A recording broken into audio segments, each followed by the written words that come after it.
It's Nolan. Now, before we get started, make sure y'all hitting that like button. Make sure y'all sharing it on your respective platforms. Let somebody know what we're doing today. Now, let's get into the show.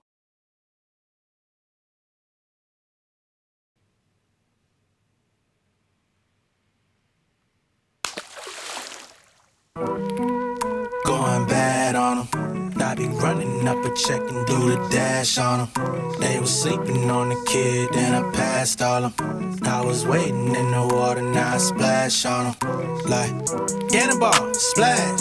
Hit the frog, splash. White wall, splash. Jackie jump, splash. Fuck up the drama, just me and my partners be grinding to fill up the bag. Add up the comments, she look at the diamonds, lil' mama gon' rock with the splash.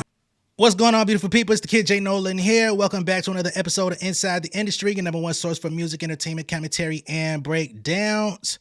Hope everybody's doing well out there. In this particular video, we're not going to be talking about music, but we will be in the entertainment space.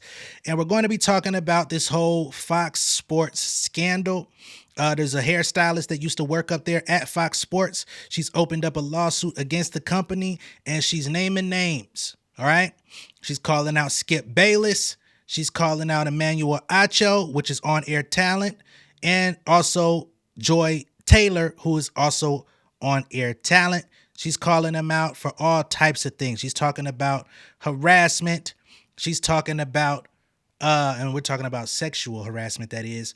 We're talking about allegations against Joy Taylor, saying that she slipped around to get ahead in the company and that she had some sort of nefarious scheme that once she got to the position of where she wanted to be, that she would eventually Me Too the CEO of the company and say that he forced her to have sexual relations with him in order to advance. Now, I want to go ahead and say this is all allegations. This is all from the perspective of somebody who is suing the company, who likely wants to get a big payout. So I'm not saying take it with a grain of salt, but I am saying not everything in this. I don't know. I don't even know what the fuck to say. Just view it, listen to it at your own discretion, and allow this thing to play out, because there's going to be a lot of moving parts with this. A lot of people are going to come out and try to defend themselves. And at this current point, I see that Joy Taylor is catching a lot of flack online for possibly sleeping her way up through the ranks of the company. I ain't gonna lie to y'all, that part I'm not so much fixated on.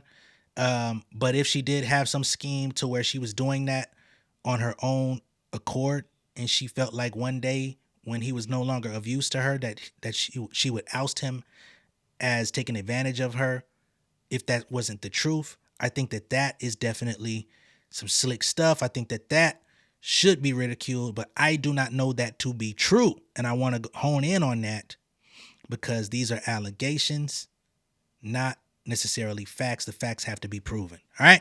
So there's a long lawsuit. I have access to it, but it's a lot. You know, Skip Bayless allegedly offered this woman money to have sex, big money. So there's a lot to really unpack with this whole situation. You know, it took social media by storm, and it has a lot of people talking. The woman that we're speaking on here is Miss Nushin Faraji. I believe that's how you say her name. She's got a class action complaint against Fox Sports, and she's got a lot in here. She's got individual complaints and class action complaints. This is stacked. So I ain't gonna waste no time because we're gonna have to read through this thing. Let's get to it, man. Jesus. Now, for my people that aren't really into the sports world, I understand you might not be all that up to speed with all of the names and the people that are going to be named in this, but you know Skip Bayless, I would think, at bare minimum. Even if you don't watch his show, he's been in a lot of controversies. The situation with Shannon Sharp, where they got into their thing, and you know, Skip was recently let go by the company. You may have seen Joy Taylor. She has a lot of viral stuff. She interviews players from time to time. Like, she's pretty much a staple in the sports space. Um, but let's get to the stuff, man. Jesus. All right. So Superior Court of the State of California. This is Nushin Faraji, individually and on behalf of others similarly situated, right? Because when you talk about a class action suit or a class action complaint, that means that there's going to be others that have faced similar problems and they've signed on for themselves to basically co-sign what it is that Miss Faraji is saying against the company. As we can see, the class action portion is about failure to pay minimum wages, failure to pay overtime wages, failure to reimburse business expenses, failure to pay all wages upon separation. So maybe there was some sort of severance package that was promised that never was delivered. Failure to furnish accurate itemized wage statements, unfair, unlawful, or fraudulent business practices. Those are all class action complaints that other people at this current point are basically anonymously co-signing, right? And if they need to be brought into the courtroom, then they'll be informed. But in many class action situations, you don't really have to show up. But we'll see. For something like this, they may take it to that extent. All right. She's going up against Fox Corporation, Fox Sports Holdings, Fox Sports LLC, Fox Sports 2, Fox Sports Productions, Charlie Dixon, Skip Bayless, Joy Taylor. Damn, I didn't know she was going against Joy Taylor. Whoa. And her individual complaint, as it pertains to her personally, not just as a cog in the operation. Her complaints are sexual battery, hostile work environment based on sex and gender, hostile work environment based on race and national origin, hostile work environment based on disability, failure to prevent the harassment, negligent supervision, hiring and retention, retaliation, and wrongful termination. These are some pretty strong allegations here for Fox Sports. They really, damn. They might come tumbling down. Comes now, plaintiff Nasheen Faraji, an individual against defendant, blah, blah, blah. We just said all them motherfuckers. Okay. Summary of action. Ms. Faraji brings forth this action because for over a decade at Fox, so she worked there for over a decade, she was forced to endure a misogynistic, racist, and ableist workplace where executives and talent were allowed to physically and verbally abuse workers with impunity. When Ms. Faraji and others came forward to report the wrongdoing, instead of addressing their concerns, Fox retaliated against them while the perpetrators and those who protected them were inexplicitly promoted. This case thus represents yet another in a long line of cases chronicling the toxic culture at Fox, marked by bad faith promises and repeated failures to address a poisonous and entrenched patriarchy. Gee, damn. So she's saying that these people were allowed to physically and verbally abuse workers. And when she came to report what was going on, instead of addressing the actual concerns, Fox retaliated against them in numerous ways, right? While the perpetrators were actually promoted and given more reign within the company. Okay? And this is all crazy, man. I got a bunch of music placements on Fox Sports, you know what I'm saying? But damn, they may not even have no more music budget for my shit. Not like I ever explicitly gave it to them anyway. Just companies I work for service the music to them. Give me a second, y'all. Ms. Faraji also brings forth an action on behalf of herself and Fox's current and former non-exempt hourly employees employed in California, class members, beginning 4 years prior to the filing of this complaint and ending on the date as determined by the court.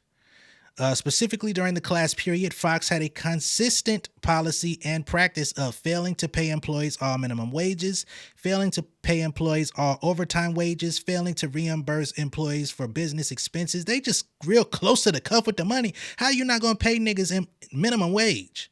Damn. Y'all didn't want to pay the minimum? What the fuck wrong with y'all? You ain't paying for overtime? You want me to stay up in there, bitch? You want me to do all this work? You want me to stay late hours and you don't want to compensate me for that? Hell no.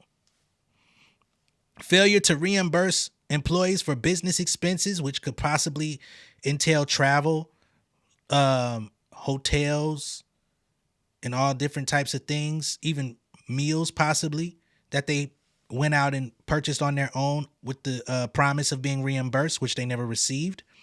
Failing to pay all wages upon separation, and knowingly and intentionally failing to furnish accurate itemized wage statements. So not even giving them itemized wage statements when they needed them or asked for them. As a result of the above labor code violations, Fox committed unfair, unlawful, and fraudulent business practices in violation of California's unfair competition law. Okay? So, let's see. I'm just going to scroll through this for relevant information. Ms. Faraji was a resident of Los Angeles, California for all times relevant during the events of this case. She was employed at Fox as a hairstylist on a part-time basis from approximately 2012 to 2016 and on a full-time basis from approximately 2016 to 2024. So that's 12 years. Okay, that she put in with this company. She was upgraded to full-time about 4 years in. And then the other 8, she was full-time. Defendant Fox Corporation is blase blah blah blah. They state defendant Fox Corporation reported revenue of what number is that? Is that billion? Is that 13,980,000,000? God damn.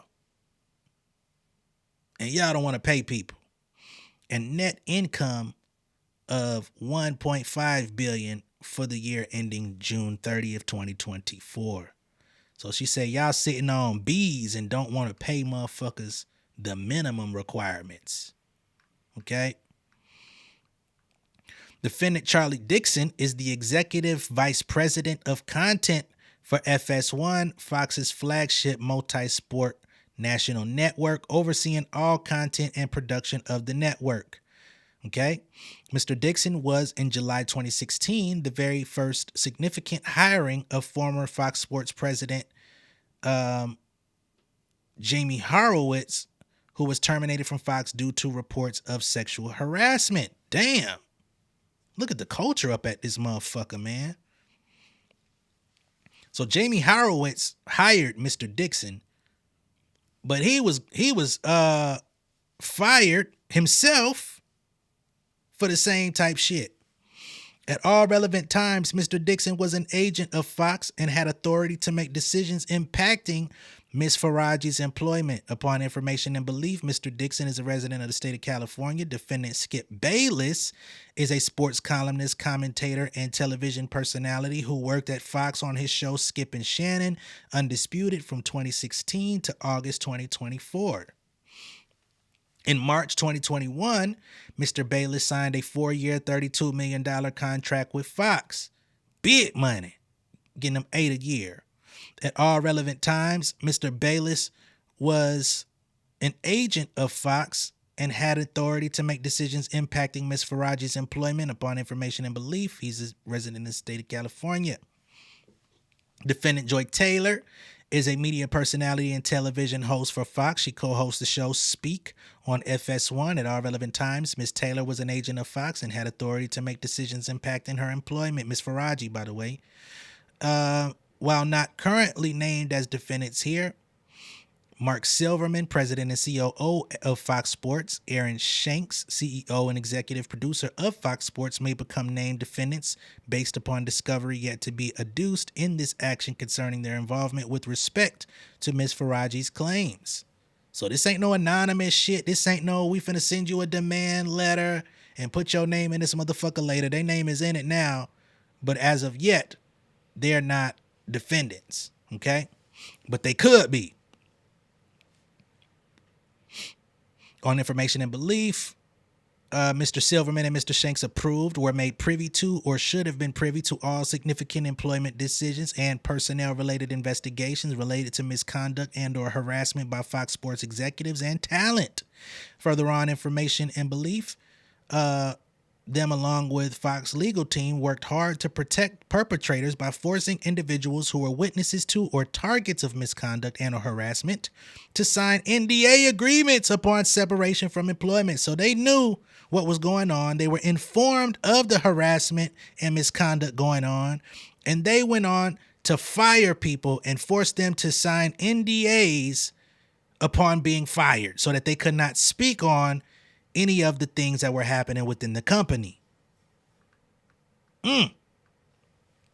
Faraji is ignorant of the true names, capacities, relationships, and extent of participation in the conduct herein alleged of the defendant sued herein, as does 1-25, but is informed and believes and thereon alleges that said defendants are legally responsible for the wrongful conduct alleged herein, and therefore sues these defendants by such fictitious names.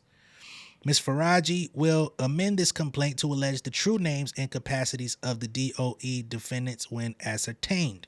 Here we get to the factual background of what's going on here.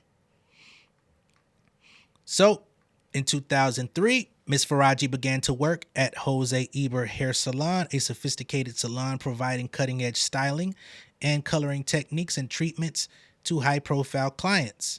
Around 2010, Ms. Faraji was introduced by a co-worker at the salon to Gail Berman, the former president of entertainment for Fox Broadcasting, and Dana Walden, the former CEO of Fox Television Group. And it's been fuck Fox for a long time, you know, especially the news. Shortly thereafter, Ms. Faraji began accompanying the co-worker to do Ms. Walton and Ms. Berman's hair at their homes and on the premises of Fox. So this is where she starts being brought in to style for employees. Over time, as Ms. Faraji's co-worker became busy with other clients, he sent Ms. Faraji on her own to do their hair at their homes and on the premises. In approximately 2012, a makeup stylist who would do Ms. Walden and or Ms. Berman's makeup when Ms. Faraji worked on their hair recommended Faraji for a position at Fox. Fox then hired her as a part-time employee. When hired, Ms. Faraji was asked to bring her own tools for her work. She would later discover that all her co-workers received a kit fee for bringing their own tools. However, she herself would not receive a kit fee until 2019. So here we are with the expenses that were never paid because she was supposed to receive a kit fee for bringing in her own, hair products and tools in order to style. She did not know about this. And this was kind of like a don't ask, don't tell type of thing. She didn't find out and didn't receive nothing until 2019. And remember, she started working for them in 2012. So she went 7 years of bringing her own shit into this place. She became full-time in 2016. So she went 3 years full-time, still not receiving a kit fee. Okay? So clearly she wants back pay for all that. In addition, while Ms. Faraji was a hairstylist, i.e. styling hair, her supervisor, Gina Peretti, also required that she do the job duties of a barber, i.e. cutting hair. So now, although she's a hairstylist, they now have her cutting people's hair in terms of barbering. Which, to use the word barber, I wonder if she's talking about cutting men's hair as well, or just women. When Ms. Faraji complained to her union, they told her that while cutting hair was not in her contract, Ms. Peretti was known to be difficult and it was best to just comply with her requests. The union told you that? The union is supposed to fight on behalf of the employees. So they say, even though that's not in your contract, just do it because she's a difficult person? Hell no. Accordingly, throughout her tenure, Ms. Faraji both styled and cut hair. Or maybe the ladies wanted some, trim edges and stuff like that. You never know, hair cutting can be a multitude of things, and then style, right? In 2016, Miss Faraji became a full-time hairstylist. Okay. Mr. Dixon gives Miss Taylor Undisputed as a reward for having sex with him. Oh, shit. So here is where we get to the allegations of Miss Joy Taylor. And she's stating that this was a gift that she became part of Undisputed for sexual favors. Wow. In approximately March 2016, Miss Faraji met Miss Taylor, an aspiring sports personality that had recently moved from Miami to LA for the opportunity of airtime at Fox. At the time, Miss Taylor did not have a regular position but would fill in on a day-by-day basis when talent was sick or otherwise missed time. Miss Taylor told Miss Faraji that she was recently wed, but her husband remained in Miami and that she was lonely in Los Angeles. Painting the picture of a lonely, distressed woman, huh? Miss Taylor then befriended Miss Faraji. In approximately May of 2016, Miss Taylor asked Miss Faraji to meet for a drink in Santa Monica. When Miss Faraji arrived, she found Miss Taylor with an older man, Fox Sports Executive Vice President of Content, Mr. Dixon. Okay, so they were both together at this place for drinks. As Executive Vice President, Mr. Dixon is responsible for overseeing all content and production on FS1. Miss Faraji, however, did not know Mr. Dixon. When Mr. Dixon went to buy them another round of spicy margaritas, Miss Faraji asked who he was. Miss Taylor responded that he was just a friend. She didn't even go into detail about the powerful position he held at the company that they both worked for. He was just a friend on some Mario and Biz Markie shit. Following that night, whenever Miss Faraji would meet with Miss Taylor for drinks and food, Mr. Dixon would either arrive with Miss Taylor or show up later in the night and leave with Miss Taylor.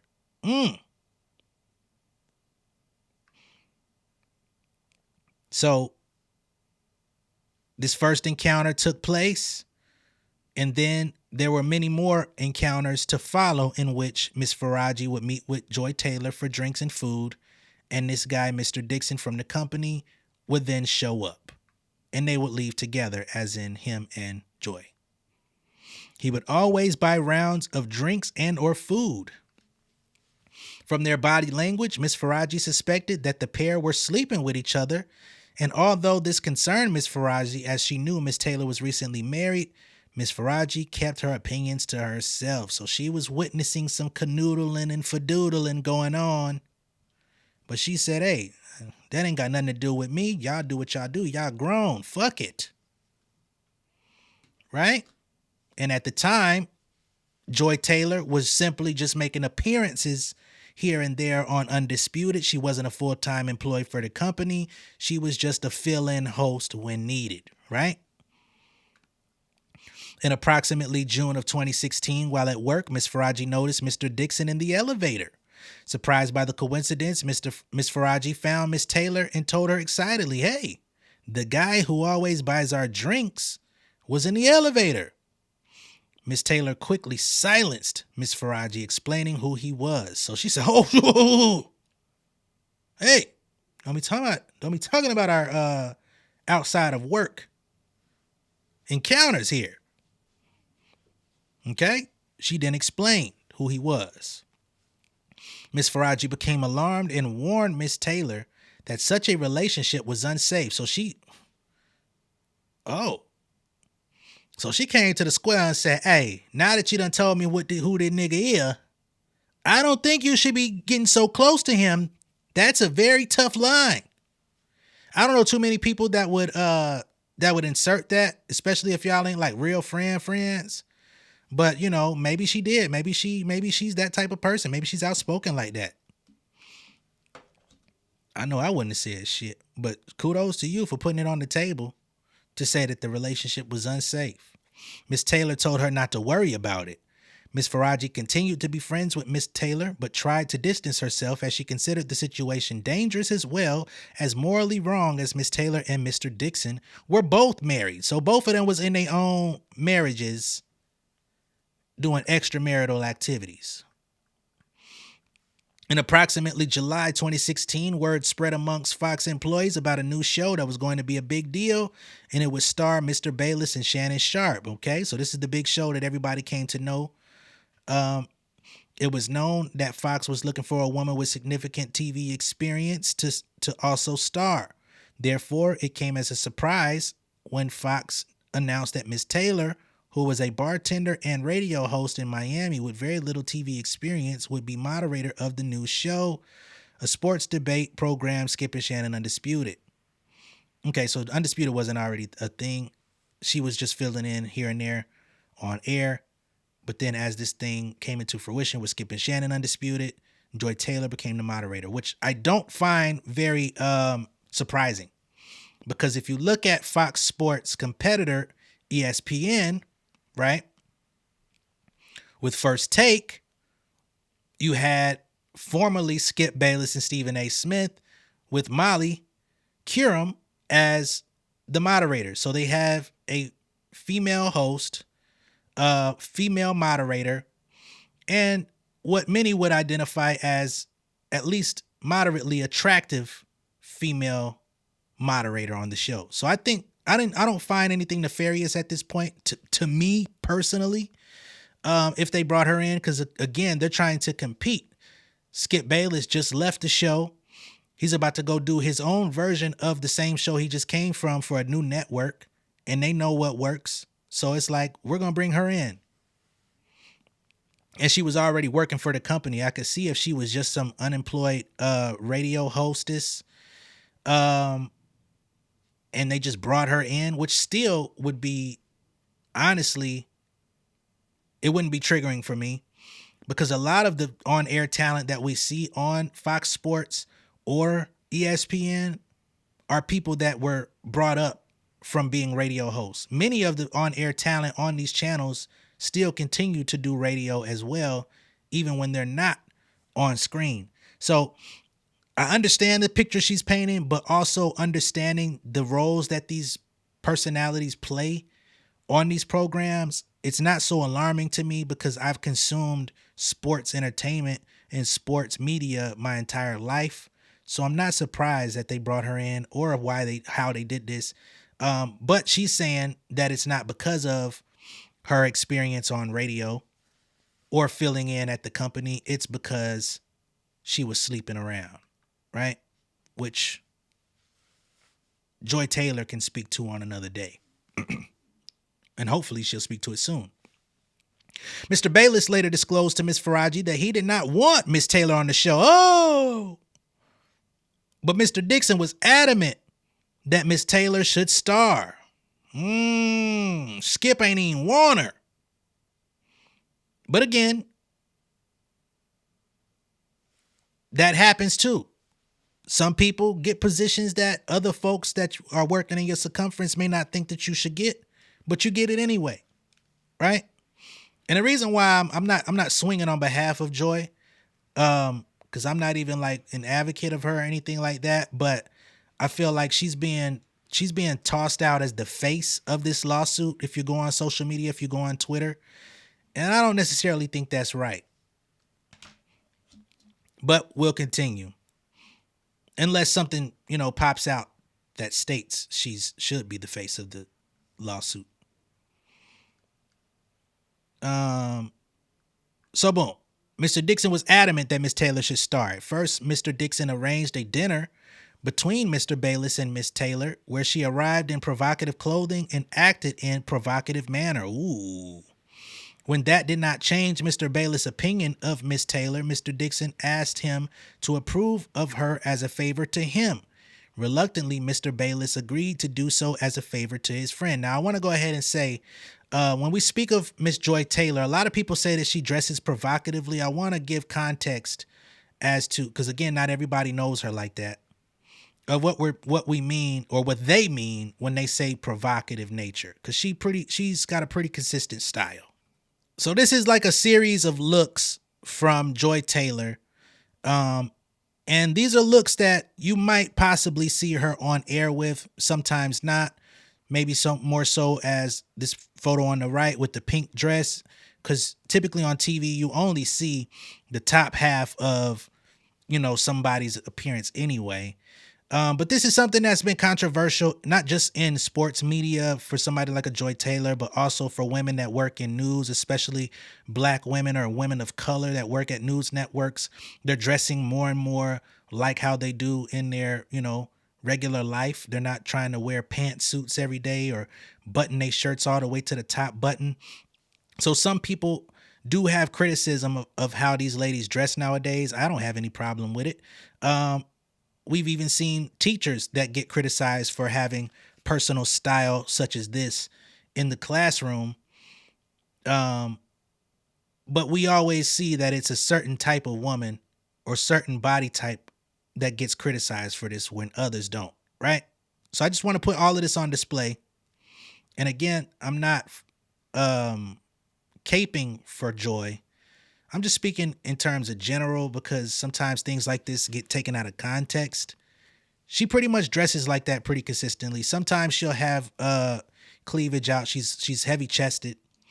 So that also could be a thing. Now, in terms of how she acted, I don't know, right? I was not there. But according to Miss Faraji, she claims that she acted in a provocative manner, which I would love to know what that means in terms of meeting with Skip Bayless. Was she flirting with Skip, or was she just a really nice person? I don't know. You know what I'm saying? Some things can be misinterpreted. Skip didn't like her. Mr. Dixon said, come on, man, do it for your boy. Okay? Around August 2016, Miss Faraji attended a dinner with Miss Taylor and her husband and Mr. Dixon and his wife. So now Miss Faraji has to come and be around Miss Taylor along with her husband and then Mr. Dixon and his wife. So now I done seen y'all out in public together, hanging out. Y'all be getting real close, looking real familiar. Now I got to see y'all with y'all respective wives and husbands. This is weird for me because I'm now seeing y'all in different ways that I shouldn't, since we just know each other from this company. During the dinner, Miss Taylor's husband became suspicious that Miss Taylor and Mr. Dixon were having a sexual relationship. Oh, so he got the inkling that they was getting a little too close. Soon after the dinner, Miss Taylor's husband found evidence of the inappropriate relationship and divorced Miss Taylor. God damn, Joy! You bring a little bit too much joy in your life, is you? In approximately September 2016, Undisputed started Miss Taylor requested Miss Faraji to do her hair. In approximately November 2016, after not allowing anyone to touch his hair, Mr. Bayless also requested Miss Faraji to do his hair. So for many years, Skip Bayless never let nobody touch his head. But then as we get into the show, she's doing hair for Joy Taylor. Skip Bayless says, hey, I'm going to need you to come touch my edges up too. Mr. Dixon then gropes Miss Faraji. Oh, man. On January 14, 2017, Miss Taylor had her birthday party at Pearl's rooftop in West Hollywood. Miss Faraji and other Fox employees who were invited attended as it was a part of their job duties to appease talent, and a birthday party is an important event. As usual, Mr. Dixon was heavily drinking, buying drinks for everyone on a Fox credit card and blustering that everything purchased was on Fox dime. So he's trying to be Mr. Playboy, Mr. Great Gatsby and shit, buying drinks on the house. And he say, fuck it, drink all you want. It's on the Fox. It's on Fox, baby. As Miss Faraji, damn, these motherfuckers are irresponsible as hell as grown adults working for a corporation. Gee, damn, but y'all know corporate America just like everything else, man. Niggas is thinking with the wrong heads. As Miss Faraji was standing near the bar facing the crowd, Mr. Dixon approached her. He asked the bartender for a drink and then placed his arm on Miss Faraji's lower back. He asked how she was doing, if she was having fun, and if she wanted a tequila shot. Okay, so here we get physical contact. She said she was touched on her lower back. He got a little bit too close and familiar. Miss Faraji felt very uncomfortable by his unsolicited touching and responded, "No, thank you." Mr. Dixon then moved his hand lower, oh no, and started rubbing her body and grabbing her hind parts. Miss Faraji was mortified, but quickly thought to fake an incoming call to escape the situation, so she pulls her phone and walks off. Miss Faraji did not know who to turn to, but as she knew Miss Taylor was sleeping with Mr. Dixon, she turned to her. Surprisingly, Miss Taylor responded to her, get over it," and explained that she herself only had her job, oh wow, because of Mr. Dixon, and that Miss Faraji only had her job because Miss Taylor requested her. She warned that Mr. Dixon could take both away. Okay, so now this is where we get to Miss Joy Taylor being a part of the activity, right? Not so much a victim, but fostering this environment, right? Because she goes to her, the only person that she feels comfortable with. She says, "Hey, this nigga just touched me." She says, "Joy said, get over it, girl. I'm only here because of him, and you're only here because of me. So if we fuck this up, we all finna lose out." Okay? Miss Faraji was terrified and then turned to her coworker, Anonymous, to discuss the situation. Anonymous responded that Mr. Dixon was disgusting, that the entire situation was sick, but it wasn't shocking given Fox's culture, and that Miss Faraji should remain quiet if she wanted to keep her job. I wonder who Anonymous is that was aware of this, but also told her to just go with it. As a single mother who needed the job to support her son, Miss Faraji had no choice but to remain silent.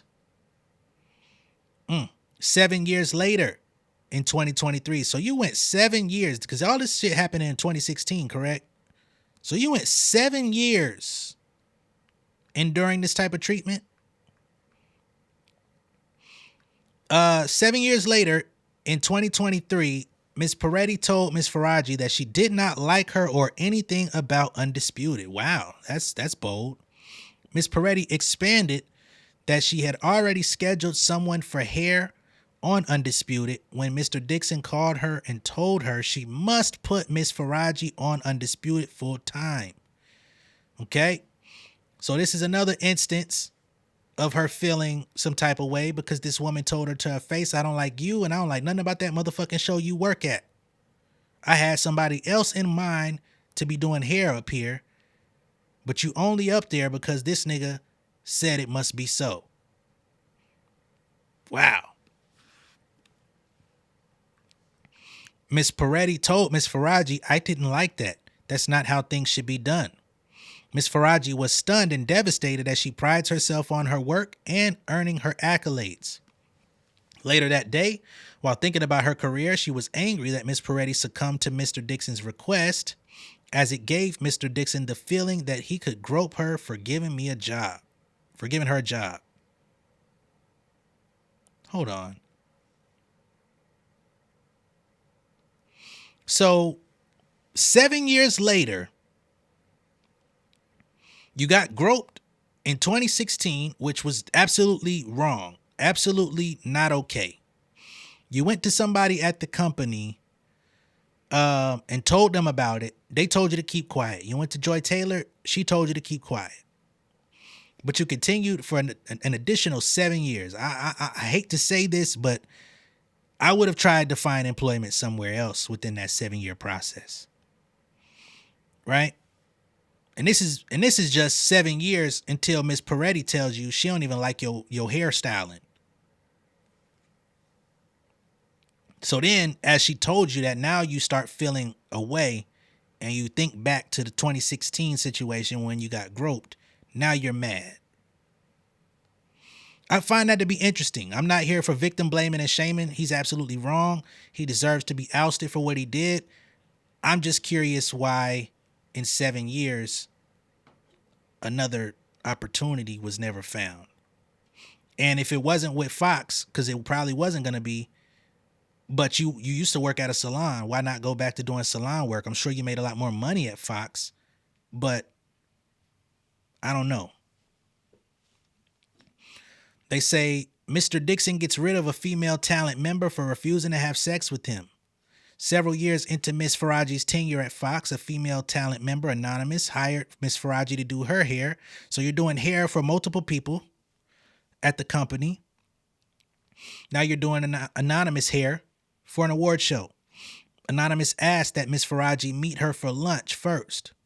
There, Anonymous told Miss Faraji that she would no longer be with Fox, as Mr. Dixon told her that she would need to have sex with him if she wanted to renew her contract.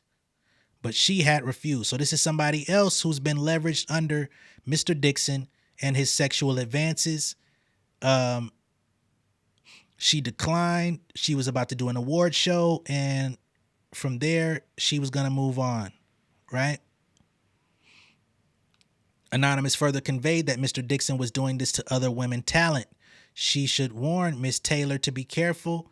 And 3, a talk show host had recently reported Mr. Dixon. Okay, so Anonymous came with all of these things. And of course, Miss Faraji already knew that Miss Taylor should be careful. But shit, last time she talked to her ass, about something personal, she told her to keep quiet. So wasn't nothing else to be said on that end. I'm just going to do your motherfucking hair and go about my life. Right? Following the lunch, Miss Faraji called Miss Taylor to convey what Anonymous had stated. I wouldn't have did that. After that first encounter, after she told me to keep quiet, after I told you what happened to me, and it's the nigga you smashing on, oh, hell no. I'm not finna give you no more warnings. You deep in the game, baby. You doing what you want to at this point. You do what you want when you popping. Fuck it. I wouldn't have told her shit. Miss Taylor responded, no one gives a fuck about Anonymous or the talk show host who had reported Mr. Dixon. So she's saying Joy was punch drunk on power, because she had the right meat on her side. So she was saying nobody give a fuck about you or Steele. Damn. Miss Faraji later observed that Miss Taylor's remark appeared accurate, as no actions were taken to address the concerns raised. If it was not already apparent, it became even more clear that Fox enabled high-ranking individuals to abuse their authority, exerting undue control over female talent and employees. Now, I will say, Joy's behavior could be a byproduct of her being subjected to the same treatment, and rather than going against it, she say, fuck it. If I'm going to get opportunities out of this and I'm going to make, more money, I'm going to go with it. And maybe she's like, man, I don't give a fuck what y'all talking about. I'm protecting my position. That's also wrong. But I'm just stating that could be the source of her reaction in that way. Right?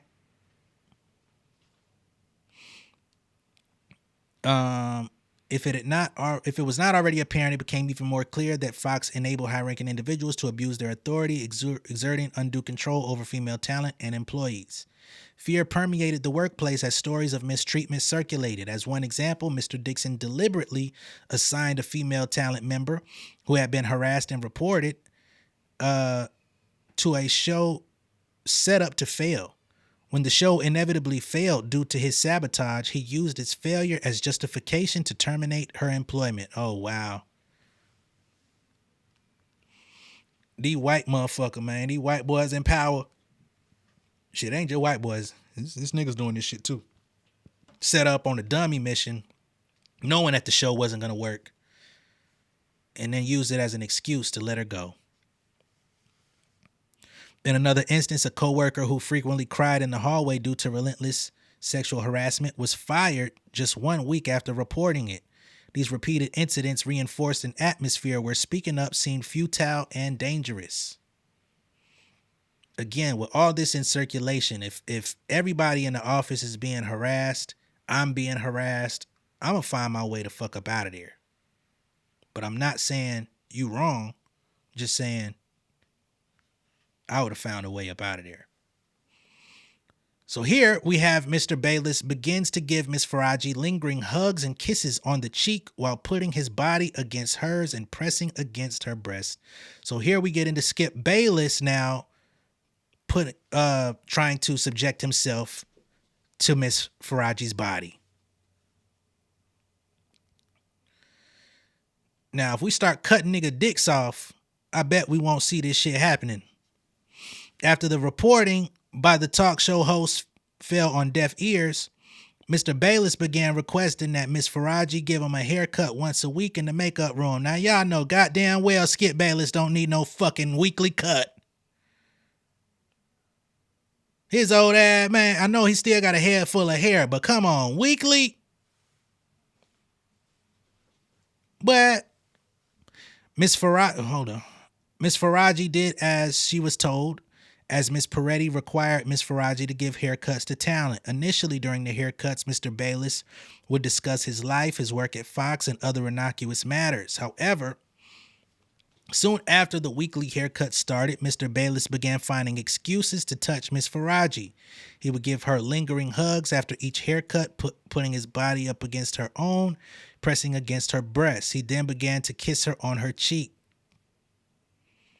Mr. Faraji was uncomfortable by the physical contact and would make excuses to leave right after the haircuts, i.e. I need to pick up my son from school, so she would give him a cut and try to find ways to cut out before he would try to give her these lingering hugs and press up on her body. Skip Bayless, you freaky frog, you gonna have to answer to this shit. I hope they get your ass if this is true. In approximately summer 2017, while Miss Faraji was giving Mr. Bayless a haircut, he told her that she was voluptuous. Oh, man. As English is her second language and she was not familiar with the word, Miss Faraji asked what that meant. Mr. Bayless seemed amused and told her to figure it out.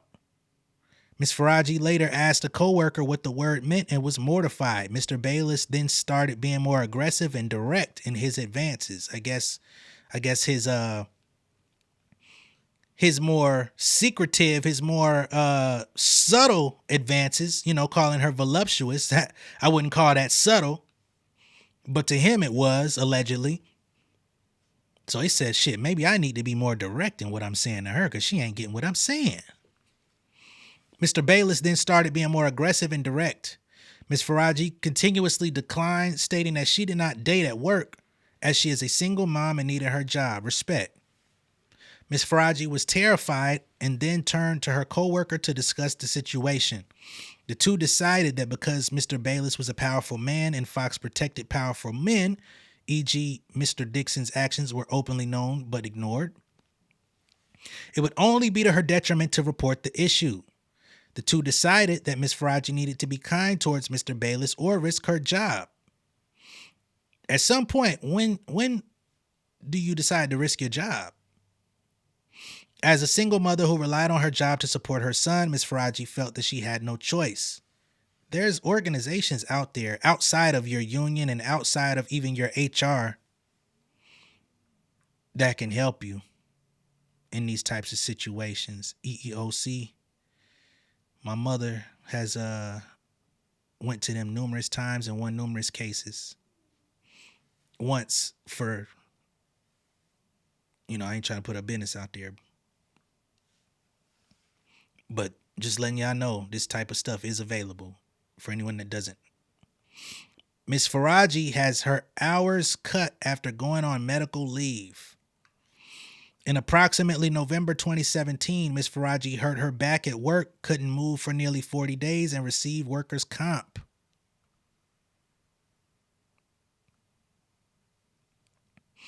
In approximately December 2017, when she returned from her leave, she was not provided her full-time schedule and learned from a coworker that Miss Peretti had promised her shifts to someone else. Miss Faraji called her union for help. Her union informed her that Miss Peretti's actions would be illegal under the law. Miss Faraji then called Human Resources, who confirmed that she was entitled to her pre-leave schedule. Right? So she got injured. She went away for a little bit, and upon her return, this lady who never liked her started giving her job to someone else, even as she returned, she goes to HR. They said, nah, that's not how it's going to go. January 5th, 2018, Ms. Peretti called Ms. Faraji into her office. When Ms. Faraji arrived, an individual from HR was present, and Ms. Peretti was falsely explaining that Ms. Faraji did not want her full-time schedule. Oh, you slick motherfucker. Don't be lying on me in front of my motherfucking face. Ms. Faraji grew upset, explained that she did want her full-time schedule, and further explained that Ms. Peretti had been treating her poorly for years. Ms. Faraji then had multiple meetings with HR where she explained that Ms. Peretti yelled at her, made fun of her, and bullied her. Okay? E.g., Ms. Peretti told Ms. Faraji that she did not like her and could fire her at any time. Ms. Faraji's perspective, there was no resolution after these conversations as she was never informed of any sort of conclusion or action taken on Fox's part. All right, Ms. Faraji remains on Undisputed and is asked to also join the herd. So she's actually starting to not only work with Undisputed, but also another show called The Herd, which is hosted by Colin Cowherd. In approximately summer of 2018, Ms. Taylor was moved from Undisputed to The Herd with Colin Cowherd, right? Ms. Taylor again requested Ms. Faraji to do her hair. So as Joy Taylor continues to work for the company, get on other programming, she's bringing along her hairstylist. She needs consistency. Thus, every day, Ms. Faraji would do Mr. Bayless's hair for Undisputed and then would do Ms. Taylor and Mr. Cowherd's hair for The Herd. Throughout her entire tenure at Fox, Mr. Cowherd was professional and respectful to Ms. Faraji and her co-workers. So salute to Mr. Cowherd. You shouldn't be getting a salute for doing what you're supposed to do, but based on the culture of the company and everybody trying to leverage themselves, you know, salute to that, because at least he's keeping his conduct to code. And for those that don't know, he's also a big deal at Fox Sports. He's got one of the better performing shows at the company. I don't always agree with his takes, but he's within this space. He's kind of a big deal, right? Around this time, after learning of Miss Taylor and Mr. Dixon's sexual relationship, Miss Taylor's then fiance broke off the engagement and threatened to go public with all that he knew. On information and belief, Mr. Dixon paid for the wedding deposits in an informal exchange for her fiance's silence. All right. So moving forward, around this time after learning of Miss Taylor and blah, blah, blah's sexual relationship, he threatened to go public with what he knew. Mr. Dixon paid him off, right? Allegedly for silence. So he paid off wedding deposits. So she was not married. In fact, she was engaged. Or is this a new fiance?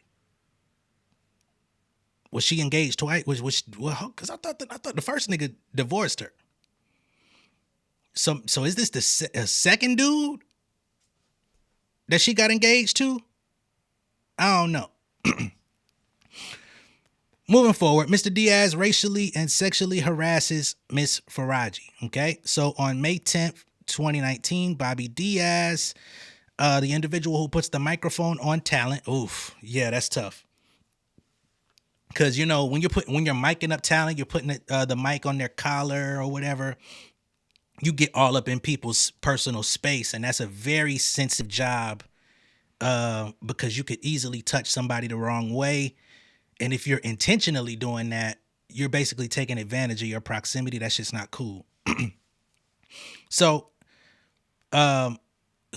he mocked Miss Faraji for her pronunciation of English words and sexualized the way she was eating fruit.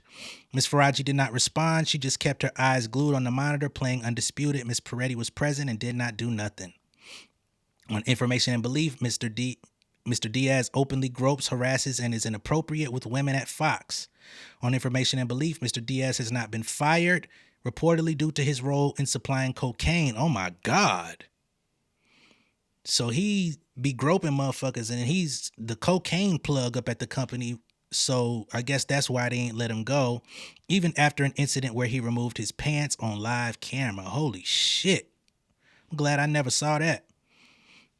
On information and belief, in December 2024, after Ms. Faraji sent notice of this impending lawsuit to Fox, Mr. Diaz made a mockery of his discussions with HR regarding his interactions with her. He told various employees that Ms. Faraji was stupid, defiantly stating that despite being told not to speak about his discussions with HR, he didn't care, saying, "Who gives a shit?" He further boasted that he would never be fired. So he was very confident in his position, like, nigga, they ain't never gonna let me go regardless of what I do.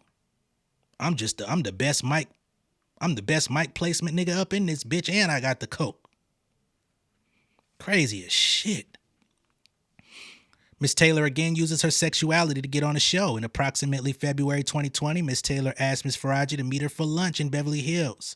When Miss Faraji arrived, she found Miss Taylor with a man, Emmanuel Acho, who is also on-air talent up at Fox Sports. Miss Faraji did not know Mr. Acho, but could tell the two were romantically involved. Oh, man. Joy, you tripping. A few months after meeting Mr. Acho at the lunch, Miss Faraji noticed him in the hallway while at work. Miss Faraji later asked Miss Taylor if Mr. Acho also worked at Fox. Miss Taylor confirmed and explained that she wanted to eventually recommend her on the show Speak for Yourself. Okay? Miss Faraji became alarmed and warned Miss Taylor that she should probably not sleep with Mr. Dixon and Mr. Acho at the same time. So we're in 2020. She's still trying to give her suggestions of how to handle her business and her body. But Joy is out here trying to get to it. She ain't really listening, right? As Mr. Dixon is a very powerful man that may become very angry, Miss Taylor told her not to worry about it. She explained that she was also now powerful, and once Mr. Dixon was no longer useful to her, she would follow through on her plan to tell the company that he forced himself on her. She would not allow herself to be forced out by Mr. Dixon like other women talent. So in 2020, Joy Taylor allegedly comes out and says, "Hey, I'm in a power position at this motherfucker now. So when I ain't got nothing else to do with his ass, I'm going to out him for sexual harassment." Now, again, I'm not saying that she wasn't, but the way that Miss Faraji is positioning the story, it's that she's willfully doing this and gaining power and, notoriety within the company for her own gain, and was going to oust him on the other side of it. And I guess from that point, she would continue messing with Emmanuel. Wow. In approximately September 2022, Miss Taylor started to work on Speak. Miss Taylor requested Faraji to do her hair. Continuity is everything. Miss Faraji is targeted because of her ethnicity. In approximately 2020, Jane Doe, aka Miss M, an employee at Fox, began demonstrating erratic behavior. One night at an informal dinner at Mastro's Steakhouse, she grew irrationally enraged with Miss Faraji and screamed, "Fuck you, you Persian bitch." The dinner ended after Miss M broke a glass and threatened to harm herself. Following the dinner, Miss Faraji's co-worker, Anonymous, who is black, reported the incident to HR, explaining that she would not be okay with someone calling her a black bitch. Anonymous had also had Miss Faraji report the incident to Miss Peretti. Despite these reports supposedly being anonymous, Miss M learned of the reports and became increasingly unstable towards Miss Faraji. Every single morning, Miss M would scream and throw things at her. What? Every morning? Approximately 6 months later, Miss Faraji told HR that she believed her life was in danger. HR responded that Miss Faraji should just leave the workplace when Miss M was having an episode. I would have left the workplace for good. But, only thing I could think of is that she's not confident that she will be able to match her income elsewhere.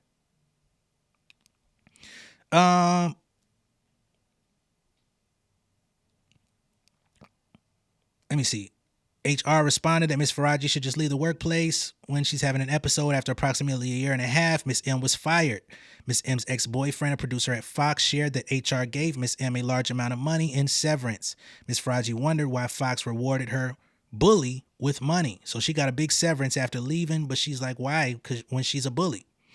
HR eventually apologized to Ms. Faraji, explaining that they did not have experience with mental health issues.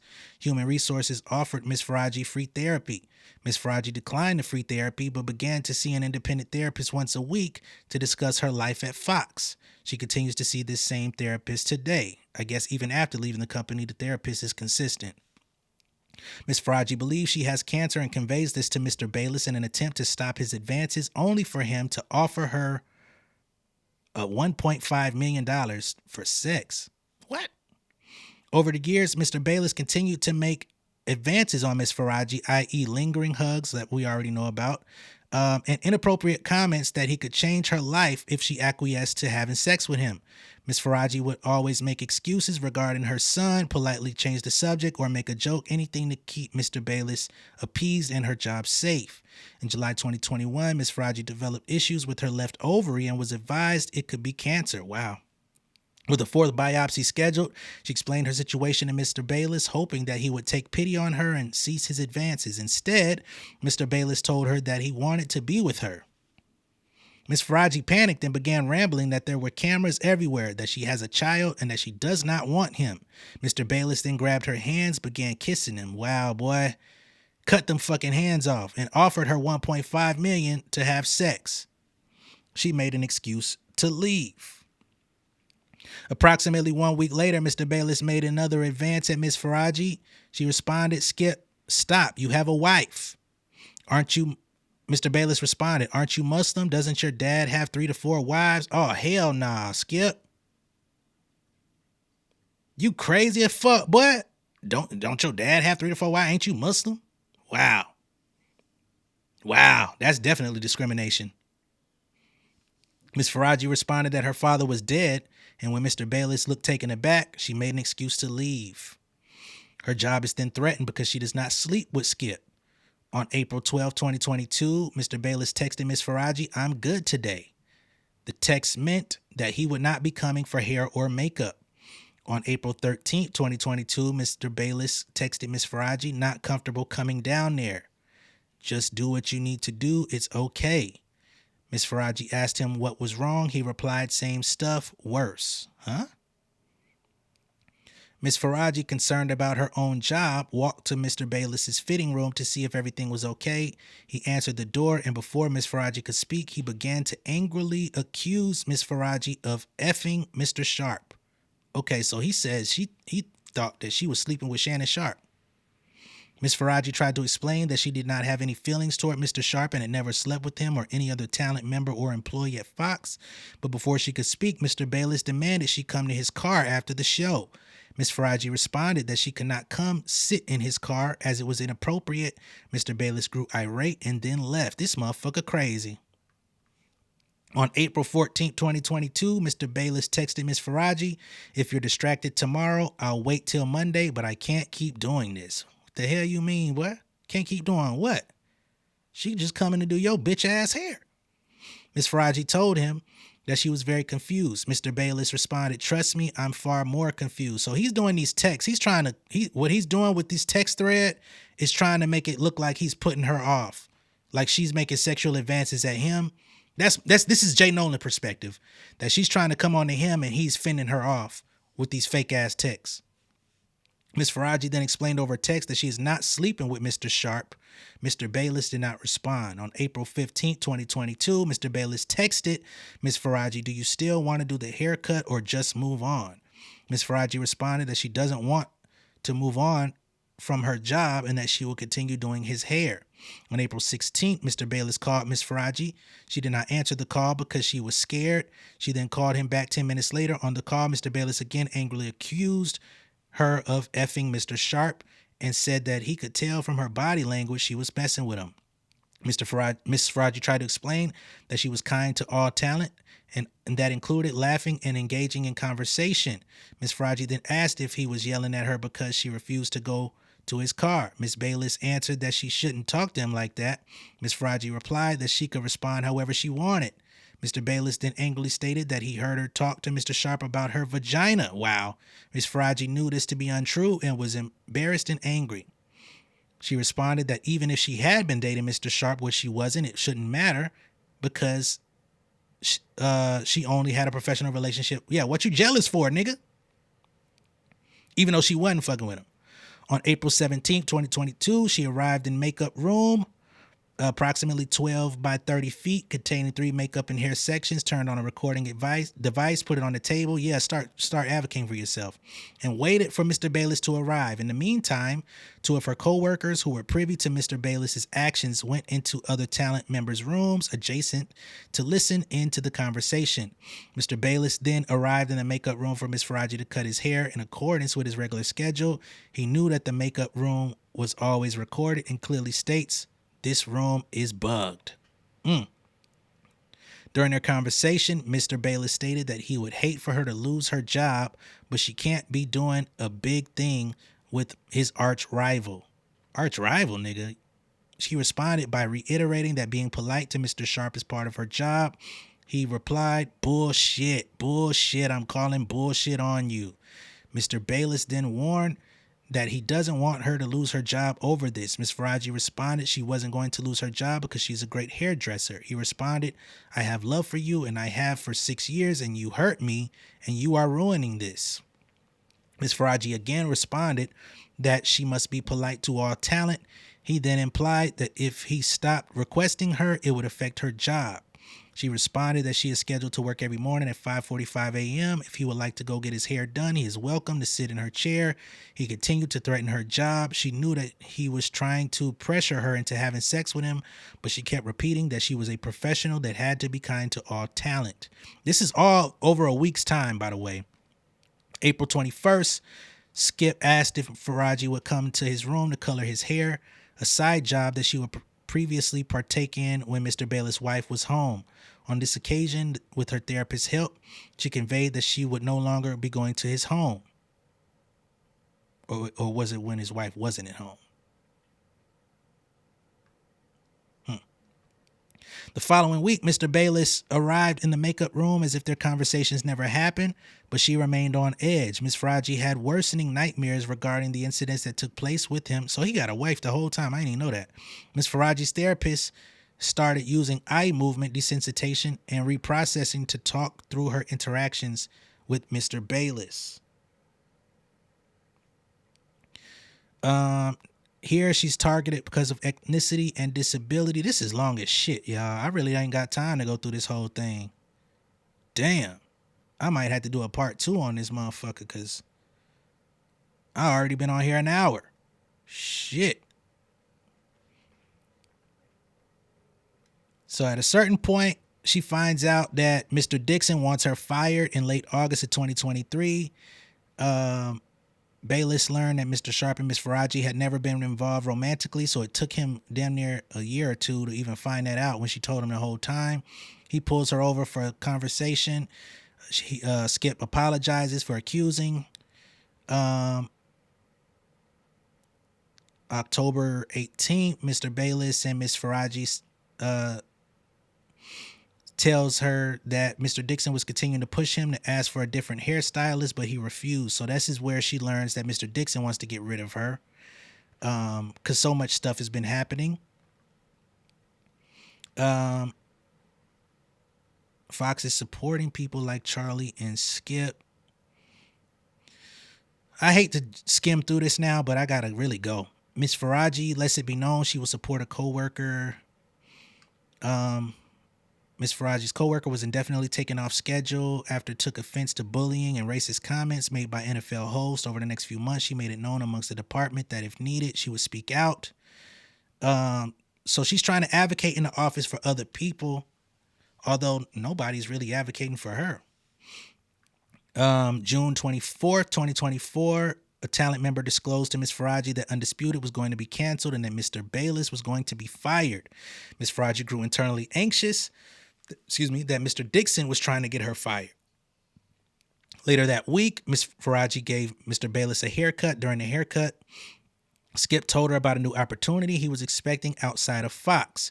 Ms. Faraji asked if he would still be coming back to Undisputed, and he replied, of course, but Mr. Bayless then told Faraji that he fantasizes, oh my God, and asked how much money it would take for her to have sex with him.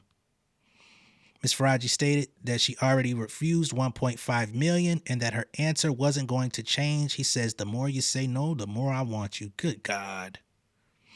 On August 2nd, 2024, Undisputed was canceled. Mr. Bayless was fired and Ms. Faraji was taken off schedule.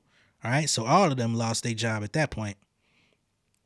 Ms. Peretti told Faraji there was no longer a need for her. That same day, Mr. Bayless asked her to walk with him to his car on the way out. She felt she had no choice but to walk with him. Once at his car, they noticed Mr. Dixon in the parking lot looking at them. Mr. Bayless told Ms. Faraji, "Fuck Charlie. If you want to sue them, go for it. Fuck them. Charlie is not going to sleep tonight. He's scared of what I'm going to tell you. Fuck him." So now Skip is on the wave since he got fired. So now he's trying to collude with Ms. Faraji to open up a lawsuit against the company, but he's a part of the problem. That same day, she reaches out to Fox, asks why she was taken off schedule, and explained that although Undisputed had been canceled, she worked on The Herd for over 5 years. She worked for Speak, and Talent continued to request her. Fox did not provide a substantive response, but said they would investigate the issue. Okay? She gave Mr. Silverman a haircut in the same manner she had been doing for 7 years. She reached out to Fox to ask what she should do. She did not want to let him down. The next day, Fox did not provide a substantive response, but said they are continuing to investigate the issue. Wow. So the pretextual reason, for her firing, they said they can only afford to have one hairdresser work on all 3 shows. She fears her fears actualized as she realized she had become the target. Fox systematically reduced her work schedule and ultimately terminated her employment by removing her from the schedule entirely, using fabricated business necessities as pretext. See, if you would have been trying to find other employment during this, I don't want to blame her because she's been treated poorly. It's a lot of fucked up shit been going on, and everybody that did this stuff is wrong. But she had ample opportunity to find another job. And I know nobody wants to be subjected to this type of treatment.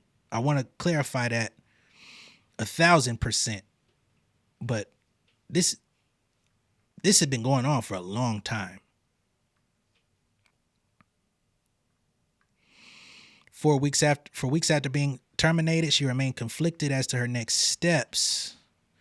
She went to therapy. Mr. Dixon might hire someone to kill her if she goes public. I'm trying to skim through this again because I really don't have a lot of time.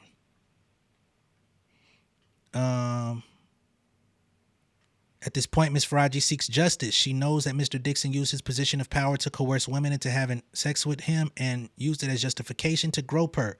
She knows that Mr. Dixon did not immediately fire her, only to appease Mr. Bayless by providing him with a plaything. That's disgusting. Despite Ms. Faraji being an excellent hairdresser and continuously being requested by Talent, she was shrunken down to how much she could appease Mr. Bayless, and once Mr. Bayless was gone, so was her job. Okay? Wow.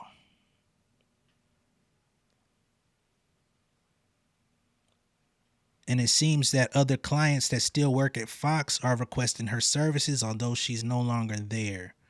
Following Ms. Faraji's departure from Fox, Mr. Bayless began featuring his wife on his podcast. On Information and Belief, he changed the cell phone number he had maintained for many years, presumably in hopes of removing and deleting incriminating messages, presumably after receiving notice of this impending lawsuit from Fox. So Skip done changed his number.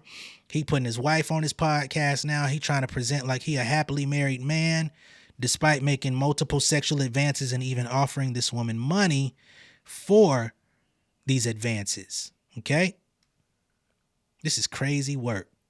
So that's what we got, man. I don't know what Ms. Faraji is suing them for in terms of total and amount, but this is going to be a big thing. It's a class action, number one. So there's a lot of people involved. This is a lot of big money at play. Fox Sports, Fox multi-billion-dollar company. I'm sure she was making hundreds of thousands of dollars working for them. She was highly requested. She was doing work for 3 shows. This is going to be a very high-profile thing moving forward. So it's going to be a lot of money at play. There's like 5 counts of class action, not to mention another 5 counts of discrimination, sexual harassment, and things on her own account. this thing is going to be huge. And, you know, if all of these things did in fact happen, I hope she gets compensated for it, especially for as long as she endured it. She worked at the company for 12 years. It seems like at least about 6 to 7 years consistently she was faced with adversity, and not only from men, but also that woman, that lady who was over her, who was dissing her, that other lady that was throwing shit at her, all this type of stuff. Although I myself would have left, she continued to endure it, and she should be compensated for just that. You know what I'm saying? They had her doing extra duty. She didn't cut people's hair. She started cutting people's hair, and it was included part of her job. Hey, I think the biggest thing here, well, not the biggest thing, because the biggest thing is definitely the sexual harassment. But of course, again, everybody's amplifying Joy Taylor. That's going to be a big thing to see whether or not she verifies or concurs with any of this story. If she, in fact, was planning on ousting Mr. Dixon, you know, because she had what seemed like, and I can only say what seemed like, a consensual relationship with him for many years. But again, I cannot say that with certainty, because if he's leveraging himself upon multiple women in the company, I would think he did the same to Joy. She just went along with it for the sake of her job, right? So I don't want to vilify her too much, because if she were to say that she was Me Too'd, she would still have a valid case, although a lot of people would disagree with her. Because again, they would say the same thing. Why didn't you leave? Why didn't you go work elsewhere? Why didn't you leave? Why didn't you quit? And I think that question is valid, but also I would like to see how she answers to that, you know? Skip Bayless is going to have something to answer to, you know, trying to grope up on her, pressing up on her, accusing her of sleeping with Shannon Sharp, all of these different things that he allegedly did, offering her $1.5 million, saying the more that you decline my offers, the more I want you. That's sickening. So there's a lot of nasty shit going on up there at Fox Sports, and hopefully this thing gets resolved, but I'm sure this is going to take some time. Good God. Let me know what y'all think of all this down below in the comments. Be sure to like and share this video if this is your first time seeing me on YouTube. Be sure to subscribe, and I'm going to catch y'all on the next one. Much love and respect, y'all. Peace. King of my city and cul-de-sac. Coming out swinging like soldier rag. Leading my people like quarterback. Boy, I study this shit, I'm an almanac. Had to get up and grind. Knowledge is booming, I'm here to apply. Came with the chip and the dip, it just single the mind. We finna do more than survive. I need my check. Spinning the block for the Gouda. We hitting the jeweler to flood out the net. We don't do beef for computers, I'm straight out the sewer. We come when you rest. Niggas be looking perplexed, so keeping my foot on their neck. No map, I trust my gut for the quest. With drama, I'm fully abreast. I was ready for years and they doubted me. All of a sudden they tell me they proud of me. I been dropping these haters like calories. Cross them out, I came back with some boundaries. Stand for my honor, but too raw, no corner. Packing the stick with a drummer. Wanna catch my bad, won't fumble. I done came too far to be humble.